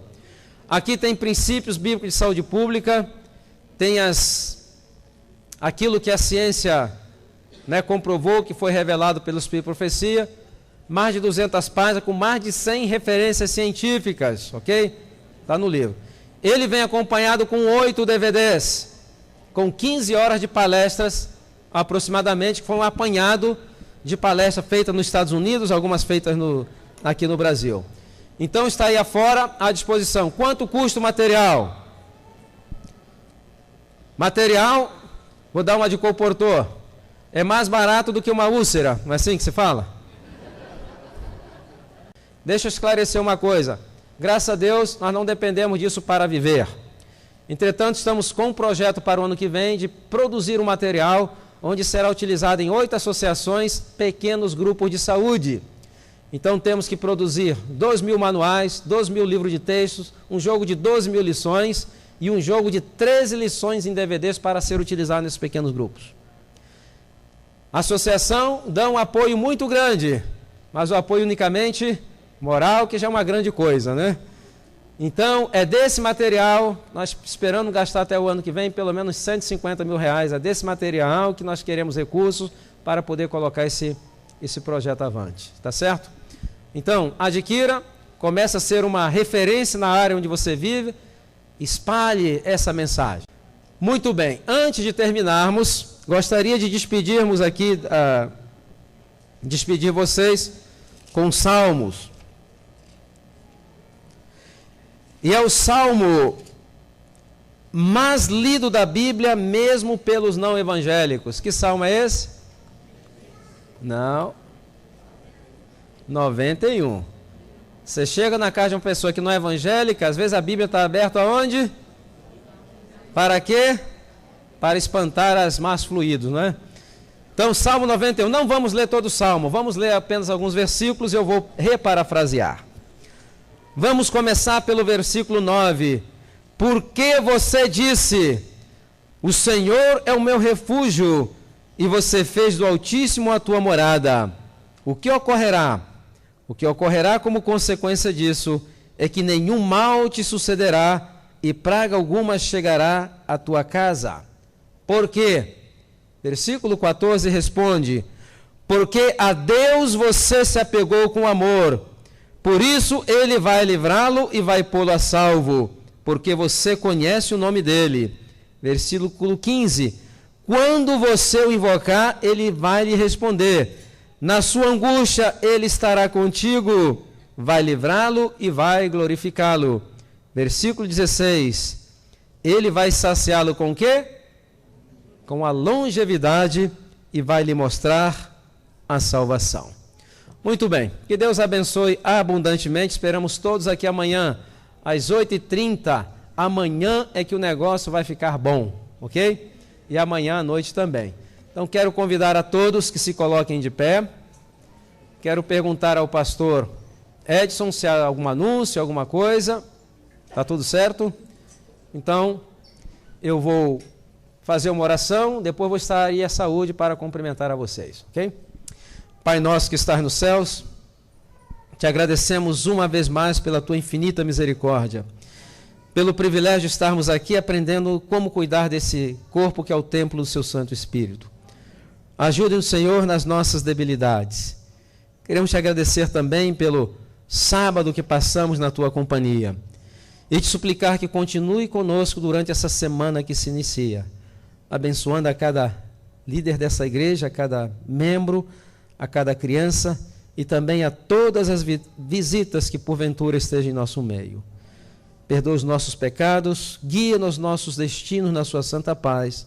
Te suplicamos em nome de Jesus. Amém. Uma boa semana para todos.